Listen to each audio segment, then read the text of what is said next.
In this animation, we'll see the remarkable way our DNA is tightly packed up so that 6 feet of this long molecule fits into the microscopic nucleus of every cell.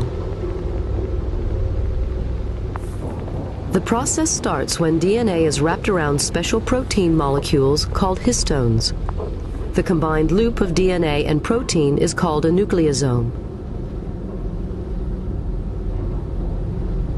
Next, the nucleosomes are packaged into a thread. The end result is a fiber known as chromatin.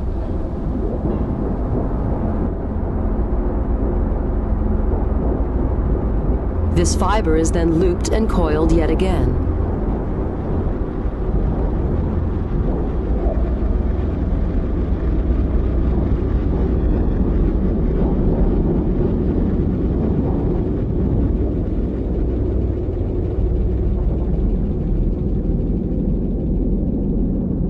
Leading finally to the familiar shapes known as chromosomes, which can be seen in the nucleus of dividing cells.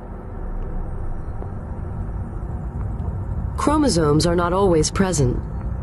They form around the time cells divide when the 2 copies of the cell's DNA need to be separated.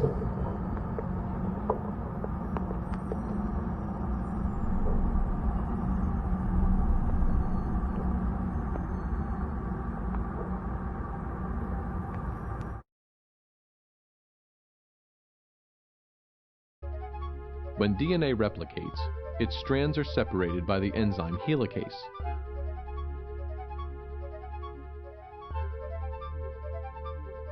Single-stranded DNA binding proteins keep the strands from re-annealing.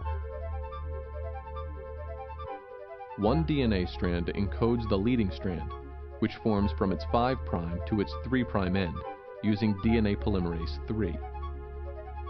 No problem here, but the lagging strand presents problems. It has to form from 5' to 3' too. It forms in pieces called Okazaki fragments.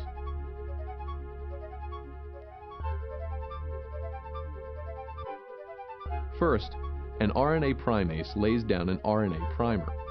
Then, DNA polymerase III lays down new DNA.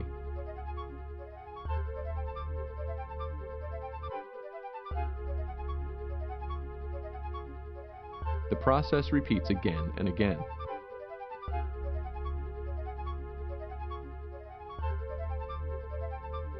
DNA polymerase I replaces the RNA primers with DNA. Finally, DNA ligase links the Okazaki fragments.